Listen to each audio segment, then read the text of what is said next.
Ar ģenealoģiju es darbojos samērā nesen, tikai no 2016. gada, kad es sāku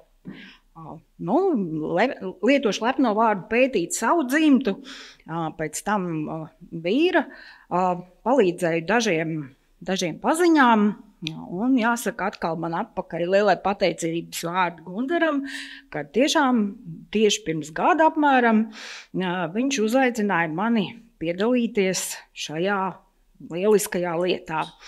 Un es saņēmu, varētu teikt, ļoti apjomīgo agra dzeņa veikumu, un tik tiešām, kā jau Gundars minēja, tur bija palikušas tukšās vietas. Pirmās problēmas jau ir redzams šeit virsrakstā, tas ir grūtības ar rokrakstiem. Vai kāds ir spējis izlasīt jau šos te apakšnosaukumu.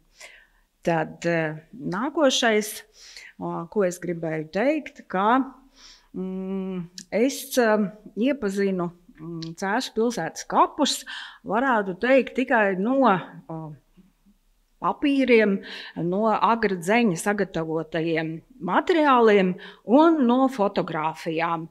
No fotogrāfijām, kur bija redzami pieminekļi, kur bija redzamas tumsā fotografētie uzraksti.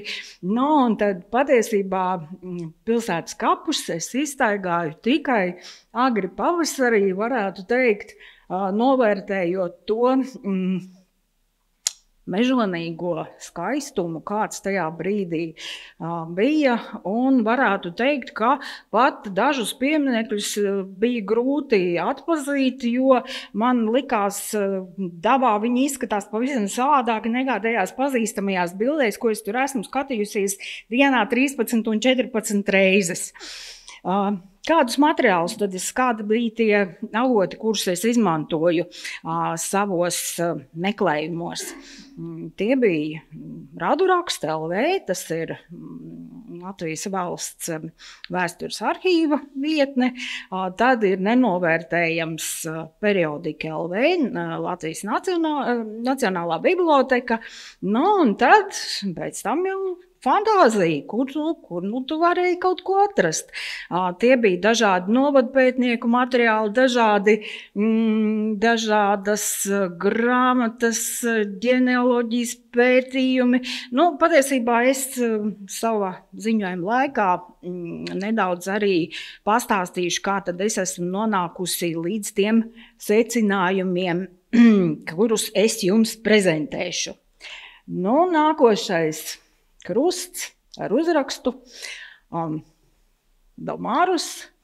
Šķiet, ka tur ir apglabātas divas sievietes, precētas sievietes. Viena ir dzimusi Pomerānijā, otra tepat aiz stūra Rūjienā. Un Agrim Dzenim izdevies bija atrast vienu no viņām, tā bija Amālija Domāriusa atraitne, gan ieraksts nebija 1859. gada sarakstos, reģistros, bet gan 1860. gadā. Otru ar domājams iniciāļiem CM viņam nebija izdevies atrast.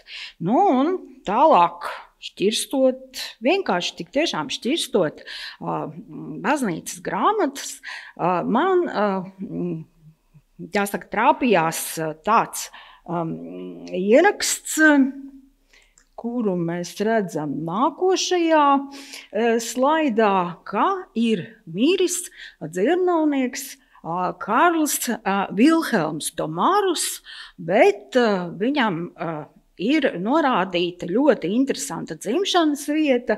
Tajā laikā es viņu tulkoju kā Bülova. Par to parunāsim mazliet vēlāk, bet izrādījās tātad galvenā problēma, ka mēs esam visu laiku meklējuši nepareizi dzimušu Dutovu, kura izrādījās vīrietis, ir sajaukti iniciāļi M ar V. Uz krusta bija arī sajaukti sievas un vīra dati. Un tad ir neskaidrības ar šo norādīto dzimšanas vietu, jo no sākuma es biju domājusi, ka viņš ir dzimis Bilavā, šodienas Vācijas teritorijā, bet meklējot tālāk, es atradu Pomerānijā tādu pilsētiņu kā Bütova. Vāciski skan tiešām Bütov, un arī tā rakstība ir ļoti līdzīga. Un tad meklējot tālāk šajos materiālos, par pilsētiņu man parādījās jau man pazīstamais uzvārds Fondomārus, un izdevās atrast arī tādu rakstīto avodu, kā Pomerānijas dzirnavnieku meistaru, dzirnavu īpašnieku un viņu palīgu sarakstu. Un tik tiešām tur arī bija Domārus, gan Mārtins, iespējams kāds no radiniekiem, un tā tad ir ļoti lielas aizdomas, ka šīs mums zināmais šeit Cēsīs apbedītais Karls Vilhelms ir nācis tātad no šīs vietas šodienas polijas teritorijai Bitovas no Pomerānijas. Nākošajā slaidā ir, man varētu teikt, tāds ļoti tuvs tāds Pēteris Vībe, jo nedz Agras Dzenes, nedz es ļoti ilgu laiku nevarēju viņu atrast. Vispirms jau bija mazliet neskaidrības, vai viņš ir meklējams vācu draudzēs, vai viņš ir meklējams latviešu draudzē. Bija ļoti precīzi norādīts gan šis dzimšanas datums, dzimšanas dati, gan arī miršanas dati, bet, diemžēl, nekur nekas nerādījās. Bet izmantojot tādu ļoti labu un visiem tiem, kur nodarbojas ar dzimtu pētniecību, tādu resursu Ciltskoka LV, patiesībā es atradu visu Pētera Vības ģimeni Burtnieku draudzē. Un tur bija ļoti, varētu teikt, brīnišķīgs laulību ieraksts, kurš pastāstīja par Pētera Vības dzīvi, faktiski līdz laulībām ļoti lielos sīkumos. Un tātad Pēters Vībe, latvietis, viņa tēvs ir bijis Krimuldas draudzes skolas skolotājs arī Pēters Vībe, māte Babe, dzimis ir Baiškalnu muižā, tas ir Raunas draudzē, bet, ja mēs runājam šeit par to, ka sievietēm nav bijusi tajā laikā profesija, tad es varu apgāst, viņš ir apņēmis par sievu Lieni, kura ir strādājusi Trikātas pastorātā kā saimniecības vadītāja. Un tātad viņas ģimene arī ir saistīta ar Trikātu, norādīts arī tēvs, Ernsts Mērāns, kas ir bijis stārests. Un tātad laimīgais notikums, Pēterim Vībēm ir minēts precīzi dzimšanas gads un datums, kas sakrīt ar to, kas ir uz krusta. Tātad mēs esam atraduši pareizo cilvēku. Nākošajā slaidā es pastāstīšu nedaudz par to, ka man šī persona tik ļoti interesēja, ka es paskatījos vēl mazliet tālāk, un tad tālāk nāk revīzijas. Revīzijās atradu, tik tiešām 1826. gadā Krimuldas mužā ir ieradies Pēters Vībe ar savu sievu un bērniņiem uz tajā laikā jauno Kiršpils šūle un sācis tur strādāt. Diemžēl drīz, jau 1833. gadā sieva dodas no turienes projām. Es pasakoju mazliet tālāk arī uz Engelārtas mužu, bet kā viņi nonāca atpakaļ Trikātā, es neskatījos. Bet, Trikātas mužā acīm redzot, Pēters bija saticis savu Lieni, un tad viņi kopā bija devušies uz uz burtnieku skolu, kur ir Laimoņa Liepnieka, tas ir novadpētnieks, Valmieras novadpētnieks, tādā grāmatā Tēvu zemes novadā. Es atļaušos nolasīt, brīnišķīgi aprakstīts arī, kā tad viņiem burtnieku muižā ir klājies. 1844. gadā par draudzes skolas skolotāju pieņēma to pašu skolu kādreiz beigušo Pēteri Vību, ķesteri, priekšdziedātāju un ērģelnieku, kā jau tas jau iepriekšējie runātāji atzīmēja. Īpašu atlīdzību par skolotāju darbu viņš nesaņēma un tādēļ nevarēja algot sev palīgu. Tā dzīve ir bijusi. Par ēdienu gatavošanu Vības sieva no katra draudzes skolnieka saņēma 1 rubli sudrabā, tātad 14–16 rubļus gadā. Daži rubļi vēl ienāca par skolēniem izīrētām gultas vietām. Skolas darbā Vība uzrādīja labu prasmi un konventa protokolu atkārtot uzsvēra viņu saticību, labās attiecības ar draudzes locekļiem, bērnu vecākiem, kā arī audzēkņiem. Kā sirsnīga saimniece bija uzteikt arī Vības sieva, skolas virēja un apkopē, un atkal sieva strādā. Pēteris Vība līdztekus saviem daudzajiem baznīcas amatiem darbojas arī veselības kopšanas laukā, ilgus gadus veicot baku dēstītāja pienākumus.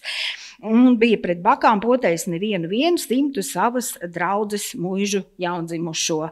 Un atzīmēts, ka ir viņa darba laiks iekritis ar tādu grūtu laiku vidzemē, kad ir neražas un trūkums, un skolotājs ir devies arī pie skolniekiem uz mājām, mācot viņus un atprasot uzdoto. Diemžēl 1862. gadā Ģurģos draudzes skolu pārņem Jāņa Cimzes ieteiktais mazsalacietis Jānis Koktiņš, jo Pēterim Vībam nepietiekamo vācu valodas zināšanu dēļ no skolotāja amata nācās atteikties. Un kāpēc tad ne Agris Dzenis, nedz es tajā pirmajā tuvinājumā neatradām viņu, tāpēc, ka šeit nākošajā slaidā ir redzams tas, kāda bēdīga iemesla pēc tad bēres ir notikuši tik vēlu pēc, jāsaka, tā brīža, pēc 25. decembra, kas minēts kā viņa nāves datums, viņš ir vienkārši noslīdis Gaujā.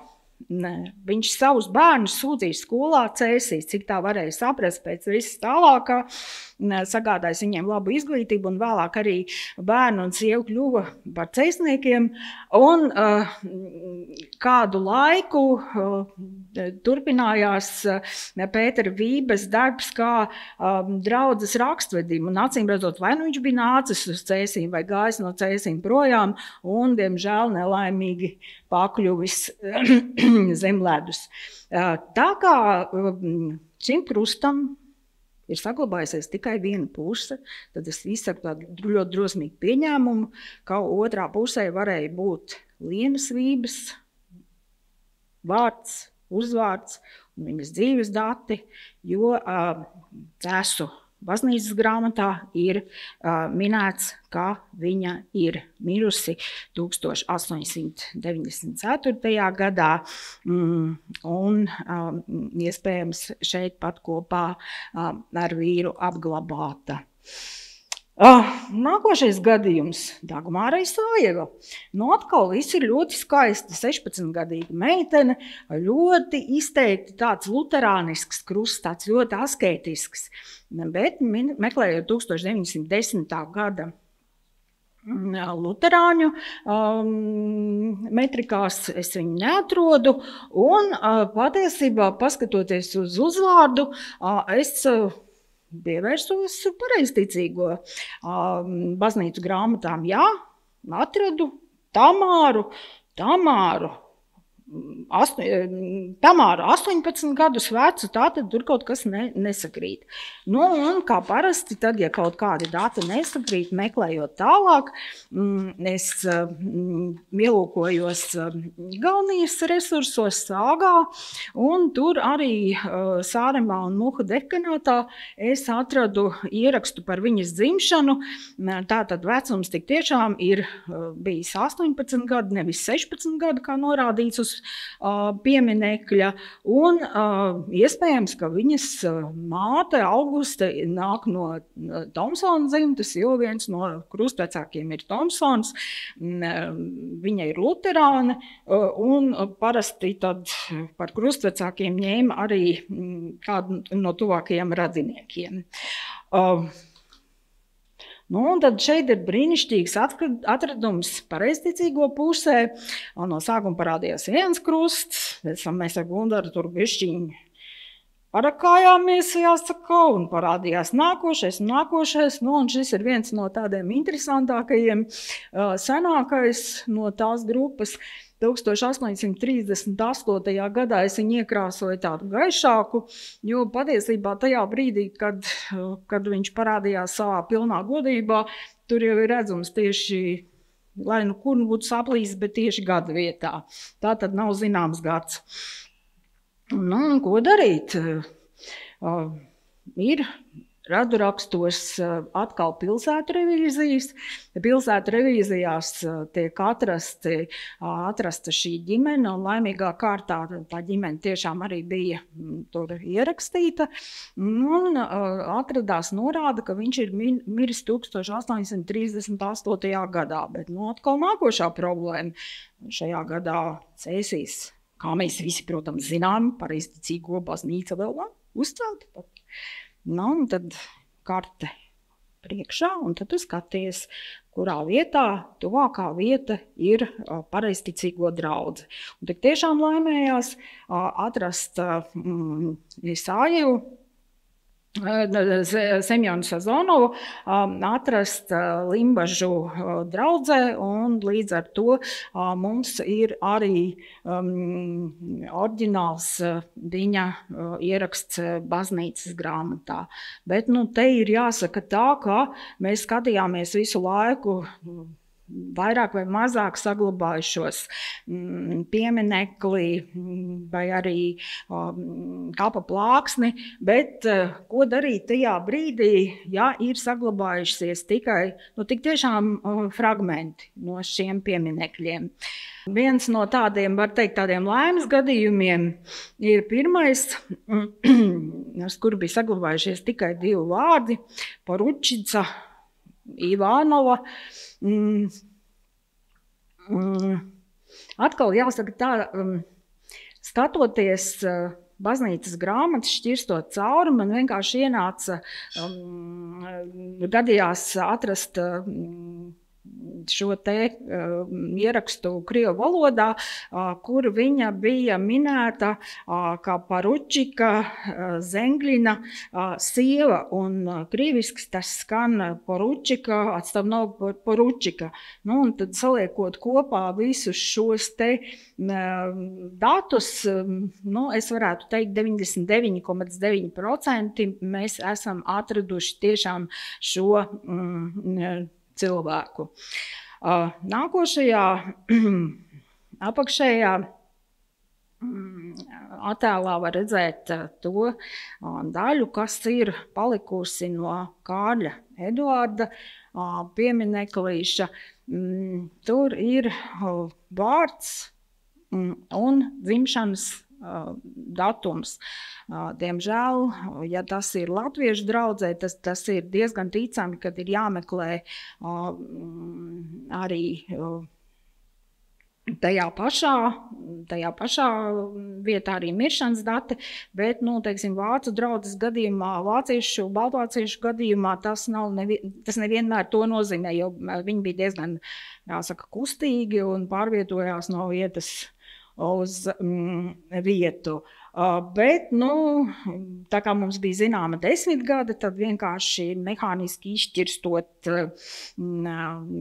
baznīcas grāmatu, izdevās atrast arī šo ierakstu. Tātad tas ir Kārlis Eduards Ekarts, dzimis Valmierā, pārbaudīja arī Valmierā. Jā, tik tiešām saskan gan šīs dzimšanas gads un datums. Nākošā kapa plāksne ir Vilhelmīnei Annai. Atkal ļoti maz datu. Tas ir viens no pirmajiem, ko Gundars man atsūtīja, un es domāju, šito nevarēs. Bet tad lēni skatoties, iepazīstot citus ierakstus gan baznīcu grāmatās, gan arī sākot skatīties apkārtējos. Šeit ir tas gadījums, ka viņi ir apglabāti kopā ar savu dēlu, Kārlu Georgu, un tad lēnām atradās gan viņas pirmslaulību uzvārds, gan arī visi pārējie dati, bet pats tas sākums bija saruna ar Gundaru. Es viņam vienkārši lūdzu, lai viņš man nosaka to laika zonu, kurā varētu meklēt šo te ierakstu. Viņš tā teica, tur apmēram 1860. 50. un tik tiešām jāsaka, ka tu biji ļoti precīzs. Kā jūs redzat, ieraksts ir 1859. gadā. Un pēc tam, noskaidrojot, no kurienes viņa ir nākusi, atradās arī viņas kristību ieraksts. Tas ir gan Lubānas draudzē, diemžēl nav minēts, kurā muižā, bet visādā ziņā ir minēti visi šie 3 vārdi - Vilhelmīne, Johana un arī Anna. Šis bija varētu teikt, visgrūtākais, bet te tika izmantoti meklēšanā pamatā tikai periodikas LV iespējas. Atkal tā runājoties, nebija īsti skaidrs, kāds ir Juliānas pirmslaulību uzvārds. Te ir ierakstīts, ka jā, viņi ir dzimuši Palma, bet tur bija pašā sākumā visādas versijas un neizdevās viņu atrast. Bet atkal mēs tā vienojamies, ka varētu būt tā kā Palma, un pameklējot uz Juliānas Palmas vārda, atradās šāds te sadarināšanās paziņojums. Un tajā bija man jau līdz tam ļoti pazīstamā Henriete, man liekas, Henriete Leibolda ar savu vīru. Olofs Palms ir bijis viņas pirmais vīrs, un Leibolds ir Juliānas patēvs. Un tad arī pēc šī te sludinājuma atradās Cērsu draudzē, Vācu draudzē, atradās laulību ieraksts, bet kas tālāk, kas ir noticis ar šo cilvēku tālāk, un atkal meklējot periodikā LV, atkal ziņas mani aizved tālāk uz Kurzem, uz Mežotni, un tur viņiem laulātajiem pārim bija dzimuši 2 bērniņi, meita un dēls, un atkal nākošā jau informācija par Juliāni bija sludinājums par viņas aiziešanu, kur vīrs min, ka ir nomirusi viņa mīļotā sīva un uzticamā bērnu māte. Un ir, protams, kas man visvairāk interesē, arī ir šis ļoti, ļoti precīzais datums, bet minēta ir Ķenziņu muiža.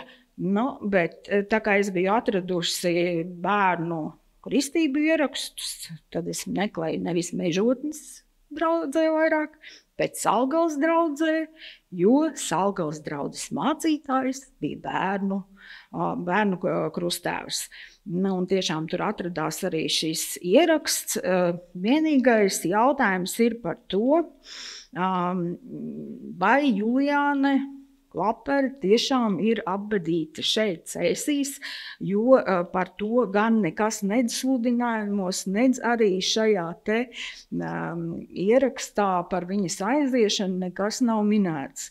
Tā kā varētu būt arī vienkārši tikai kā piemiņas plāksne. Tad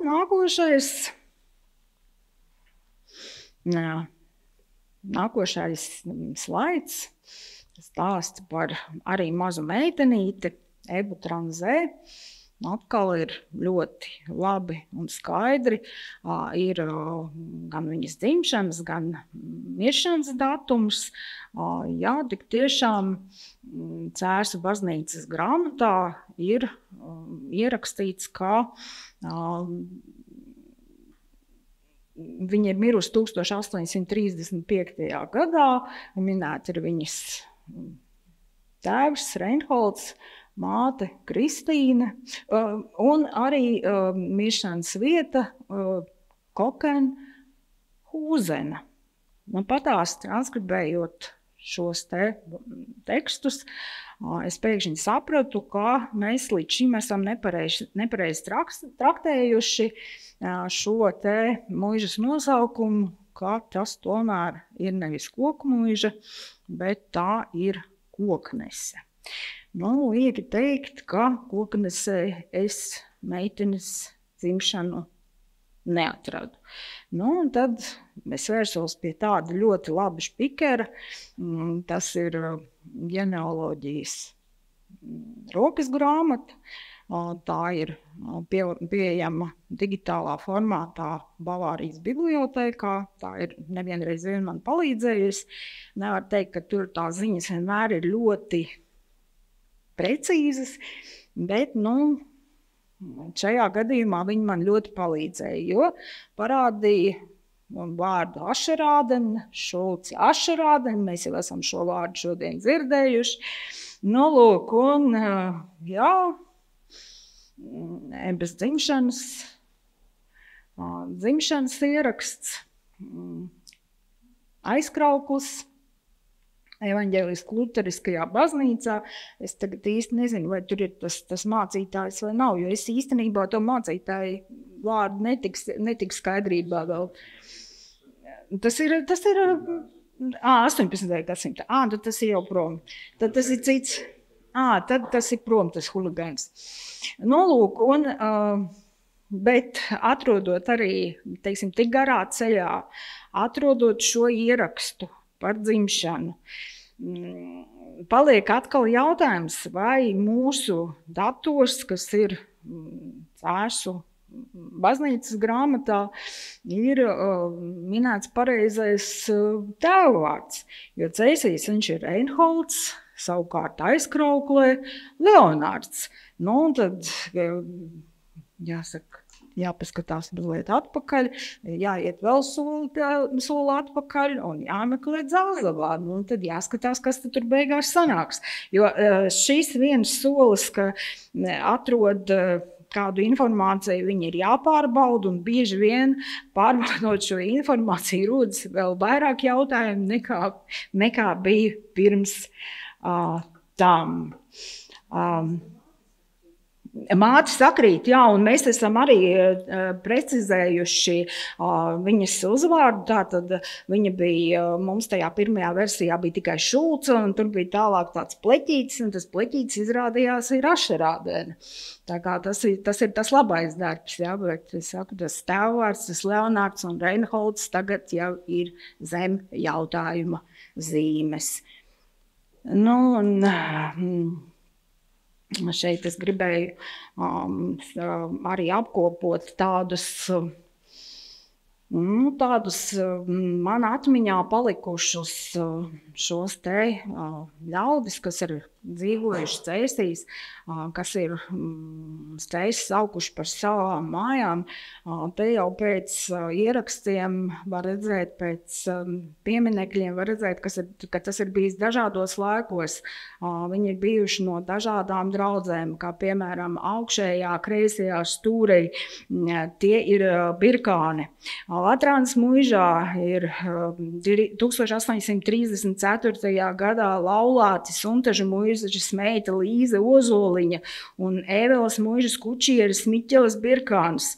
Ilgi meklēju, tāpēc, ka viens bija, nāves fakts bija piereģistrēts latviešu draudzē pilsētā, un otrs bija latviešu draudzē, latviešu lauku draudzē. Tad nākošais labajā pusē, tad ir Ansis Raidiņš, Pēters Raidiņš. Es domāju, ka Gundars arī atcerās šo uzvārdu Raidiņš, jo mēs tur gājām kādas 3-4 reizes, lai mēģinātu kaut kādā veidā iegūt šo te pilno uzrakstu, jo kapa plāksne, lai gan liekas, ka ir ļoti labi izlasāms vārds uzvārds, taču, diemžēl, pārējais bija tik raibs un tā struktūra tik grubuļaina, ka to varēja tikai tādā noteiktā saules leņķī salasīt. Un tad, izlasot pilnos datus, atradās 1828. gadā 17 gadu vecumā rekrutētajam Veismaņu muižas Anša Raidiņa dēlam Pēterim Raidiņam ir uzlikta varena kapa plāksne.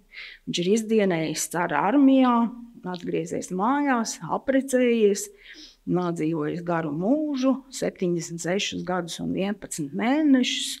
Un tas uzraksts, pēc kā mēs tik ilgi tiecāmies, skan tā: šeit Dieva mierā Pētera Raidiņa, dzimis tai 12. maijā 1811. gadā, miris tai 18. aprīlī 88. gadā.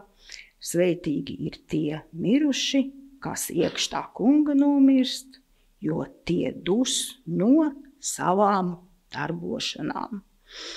Un tad ilgu laiku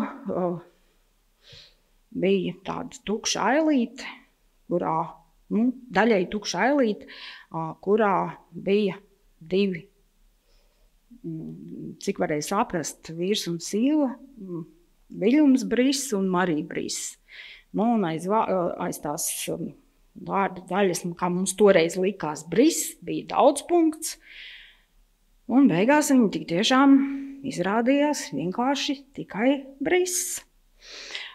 Bet par viņiem varētu teikt, ka tas mūžs ir kā pasakā, jo viņi apprecējās, dzīvoja laimīgi un nomira vienā dienā, gandrīz vienā, jo 1886. gadā nomirs bijušais zvaniķis Viļums, un 26. martā nomirusi Marija, bet abadīti viņi ir vienā datumā, 30.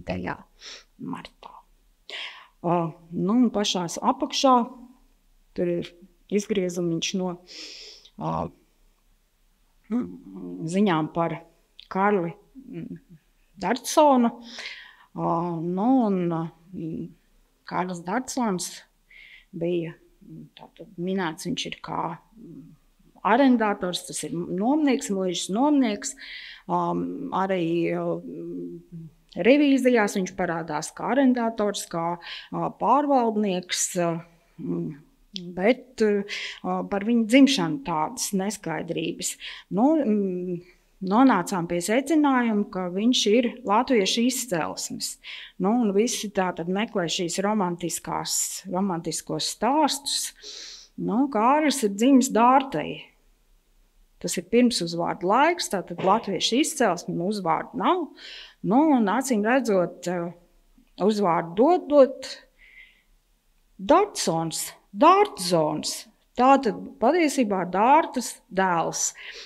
Kāpēc es par to noslēpumainību runāju? Tāpēc, ka viņam kristībās latviešu puikam ir bijušas freilenes. Tātad patiesībā kaut kādi romantiski stāsti ir saistībā ar šo krodzinieka māsas bērna dzimšanu.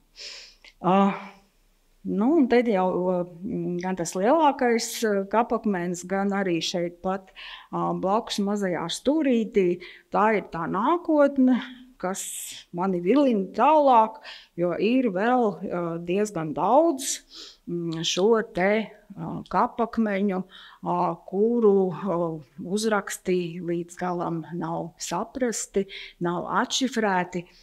Piemēram, Elizabete Henriete neatzīstas, kāds ir viņas uzvārds. Nav iespējams arī viņu sameklēt pēc tādiem iespējamajiem dzimšanas, miršanas gadiem, varētu būt ap 1830, bet diemžēl tas nav izdevies. Un šeit pat stūrītī ir vēl viens krusts, kas ir vienīgais ar senslāvu burtiem, un to izdevās atšifrēt, bet diemžēl nav bijis iespējams atrast Mariāmu Tarutovu. Tirgotāju Tarutovu ģimene Cēsīs ir, bet, diemžēl, pašu šo, kā ir minēts uz krusta, mlaģeņets, tas ir bērniņu, Mariamu nav izdevies atrast. Tātad, paldies par uzmanību. Mēs strādāsim tālāk.